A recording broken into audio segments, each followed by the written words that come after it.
Alors, rebonjour à tous. On s'était arrêté au niveau de l'exercice toujours 1 du TD2 pour ce qui est de la concordance et je me suis arrêtée ici au niveau du coût de production par rapport à la vidéo précédente.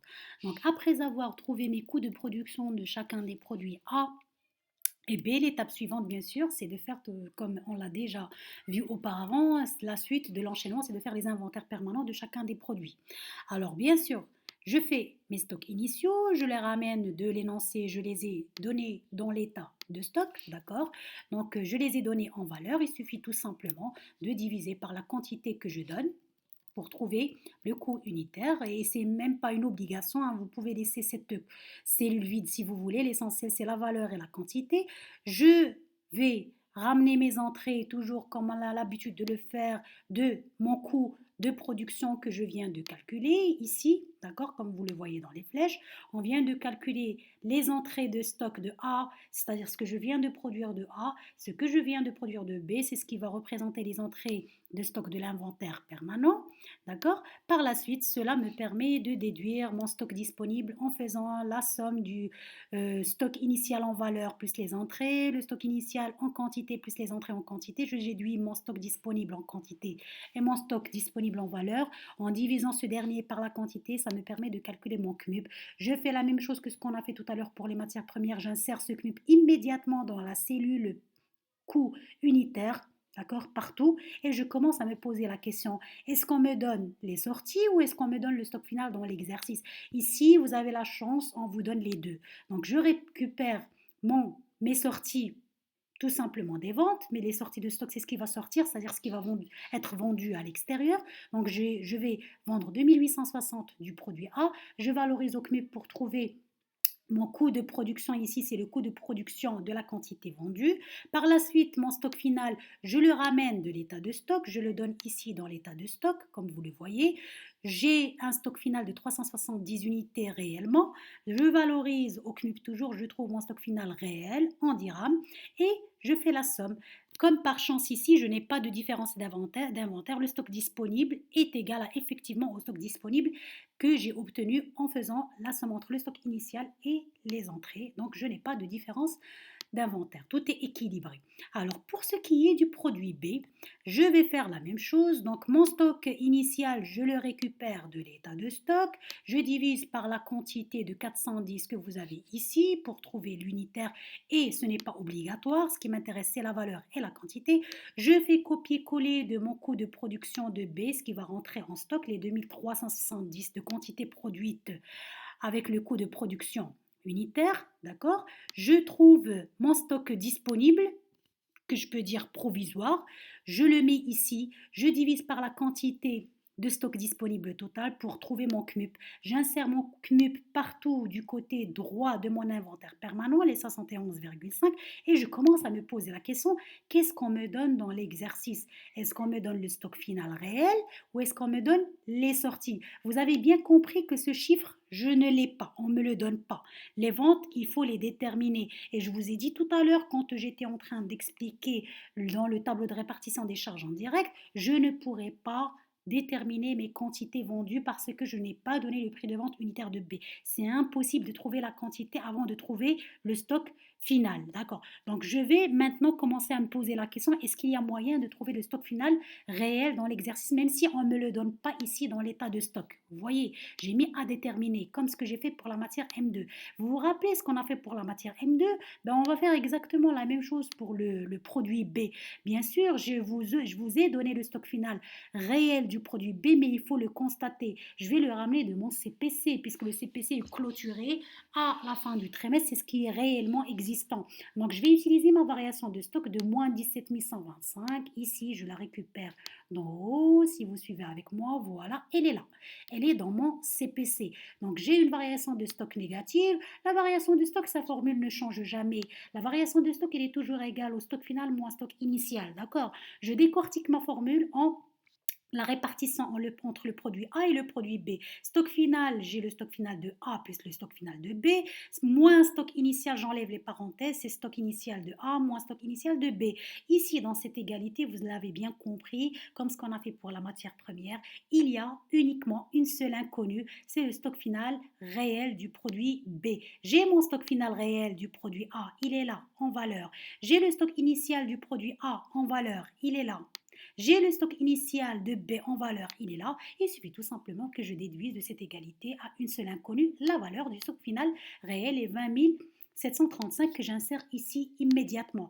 Une fois j'ai inséré mon stock final réel en valeur, pardon, je divise par le CMUP que j'avais déjà inséré dans cette colonne et je déduis par la même occasion, je vais déduire ma quantité de stock final réel en divisant, comme vous le voyez ici dans la barre formule, je divise ma valeur de stock final réel par le coût unitaire, je trouve la quantité. Une fois j'ai trouvé mon stock final réel, j'ai mon stock disponible, par déduction, je vais déduire la quantité des sorties et la même chose pour la valeur, la différence. Donc c'est les 2490, c'est la quantité vendue de B qui est égale à les 2780 moins les 290. Maintenant, je sais combien je vends ici de B. J'ai trouvé le B, la quantité vendue de B. Qu'est-ce que je peux faire? Immédiatement, je vais prendre mon tableau de répartition des charges indirectes. Si vous vous rappelez bien, il me manquait la donnée de point d'interrogation, c'est la quantité. Donc je vais remplacer mon point d'interrogation, comme vous le voyez ici dans la barre formule, je vais faire ça avec vous. Je vais prendre ma suite de formules, je vais descendre, je vais récupérer les 2480 dans ma formule. Je fais entrer, voilà, comme vous le voyez. Donc j'ai un total d'unités vendues entre A et B de 5350. Ça me permet de calculer mon coût d'unité d'œuvre en divisant, comme je suis en train de faire directement avec vous, le TRS du centre de distribution par là, le nombre d'unités d'œuvre. Je trouve une valeur qui n'est pas ronde. 5,987, c'est un chiffre qui n'est pas rond.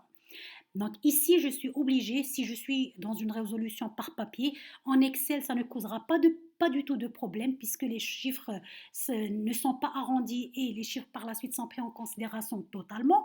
Mais vous raisonnez en papier, ça veut dire que je vais faire la même chose que vous. Ici, on va arrondir tout simplement 5,988, c'est un chiffre que je peux arrondir par excès. C'est-à-dire je vais augmenter ma charge de distribution, je vais mettre ici 6, voilà, je mets 6 et ça me permet d'avoir une différence d'arrondi de 60 dirhams. Comment j'ai obtenu les 60 dirhams? C'est ce que vous avez ici dans la barre formule. C'est le montant de la charge arrondie, c'est-à-dire les 5350 de nombre d'unités d'œuvre, je multiplie fois 6, j'enlève le montant réel de la charge qui est de 32 040. Qu'est-ce que j'obtiens? J'obtiens une différence entre la charge que je vais prendre dans les calculs et la charge réelle de distribution, ça je parle de la charge indirecte, j'ai une différence de 60 dirhams au total. C'est-à-dire que ma charge indirecte de distribution, je l'ai gonflée, je l'ai surestimée de 60 dirhams. Autrement dit, mon résultat analytique sera sous-estimé de 60 dirhams. Ça, il faut le garder en mémoire. Donc j'ai une différence d'arrondi par excès de 60 dirhams qui va être incluse dans les coûts ici quand je vais arriver au coût de distribution. Donc voilà, j'ai terminé mon inventaire permanent. Justement, l'étape suivante, c'est d'aller au coût de revient et résultat analytique de chacun des deux produits A et B. Je vais faire le même tableau pour les deux produits. Donc je prends mon coût de production vendu, c'est les sorties, comme on a l'habitude de faire, c'est copier-coller de cette partie pour le produit A, copier-coller de cette partie pour le produit B, j'insère ici. Il suffit de me dire est-ce que j'ai des charges directes de distribution? J'en ai pas, j'ai uniquement les charges indirectes de distribution. Je mets mon coût arrondi ici de 6, bien sûr. Je prends la quantité de produits vendus puisque c'est la nature d'unité d'œuvre, c'est la quantité vendue. D'accord? La même chose pour le produit B, je multiplie fois le coût d'unité d'œuvre, je trouve la charge indirecte de distribution pour A et la charge indirecte de distribution de B. Je vais faire le même travail, comme ça vous comprenez ce qu'on a fait en haut. Donc je prends ma charge indirecte de distribution de A, plus la charge indirecte de distribution de B, je trouve une somme que vous voyez en bas de 32 100. Ça veut dire qu'est-ce qui va rentrer dans les calculs? Une charge indirecte de distribution de 32 100. Je vais monter dans mon tableau de répartition de charges indirectes pour voir ce que j'ai effectivement 32 100. Eh ben non, j'ai 32 040. Quelle est la différence entre 30 2040 et 30 2100? C'est cette différence d'arrondi qui est là, c'est 60 dirhams. C'est-à-dire que j'ai pris 60 dirhams de plus dans le calcul du coût de revient.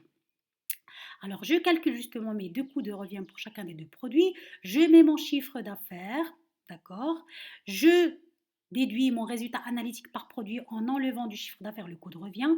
Je trouve mon résultat analytique en valeur pour chaque produit qui me permet de déduire mon résultat analytique global en faisant la somme des deux résultats analytiques. Alors, la suite de résolution, c'est justement de faire la concordance entre ce résultat qu'on vient d'obtenir et le résultat de la comptabilité générale. Ici, vous avez le choix. J'ai mis les deux formules ici, comme vous le voyez. J'ai mis la formule que j'ai déjà utilisée en haut de ma résolution. Résultat comptable égale résultat analytique, c'est-à-dire je vais commencer à partir du résultat analytique pour arriver au résultat comptable. Résultat analytique, je réintègre les charges supplétives que j'avais prises en considération dans le calcul du résultat analytique, mais qui ne sont pas dans le résultat, qui ne doivent pas être déduites du résultat comptable. J'ajoute les produits non incorporés. Ici, je préfère mettre non incorporés, donc je vais les mettre ici plutôt parce qu'on n'a pas uniquement les charges non courantes, mais on a les charges non incorporées, comme ce que j'ai mis dans la formule en haut. J'enlève les charges non incorporables, d'accord? Et j'ajoute plus ou moins différences d'incorporation et s'il y a des différences d'incorporation qui ont vu le jour à travers les calculs qu'on vient de faire. Donc je vais utiliser le même tableau qu'on a fait tout à l'heure, hein. La seule différence, c'est je vais ajouter les produits non incorporés ici qui n'existaient pas dans la formule des charges. Donc je prends mon résultat analytique, il est là, je le récupère ici. Je vais enlever mes charges non incorporables, je les ai déjà calculées dans mon tableau du petit 1, je ne vais pas refaire les calculs. J'ajoute mes charges supplétives, la même chose, je les ai déjà calculées dans le petit 1. Maintenant, la nouveauté ici, c'est mes différences d'incorporation. J'ai bien compris que à travers les calculs, j'ai une différence d'arrondi qui a vu le jour, c'est une différence d'arrondi par excès. J'ai arrondi en plus, d'accord? J'ai gonflé mon coût de revient, ça veut dire que j'ai sous-estimé mon résultat analytique. Il faut que je le recorrige, c'est-à-dire je vais lui réintégrer cette différence de 60. C'est pour ça qu'elle vient en plus. C'est une différence d'arrondi ici. Je peux ajouter ici différence d'arrondi par excès. C'est une différence par excès. D'accord? C'est une différence positive. Je vais me poser la question, est-ce que j'ai des différences d'inventaire? Bien sûr, j'ai des différences d'inventaire ici. J'ai des différences d'inventaire en plus et en moins. J'ai un Mali et j'ai un Boni. J'ajoute les produits non incorporés que je récupère de mon CPC. Voilà, ici. Et finalement, je trouve mon résultat de la comptabilité générale. C'est le même que celui que vous avez dans le CPC. Bien sûr, vous pouvez utiliser cette formule de manière inversée. Vous démarrez de votre résultat de la comptabilité générale pour arriver au résultat de la comptabilité analytique.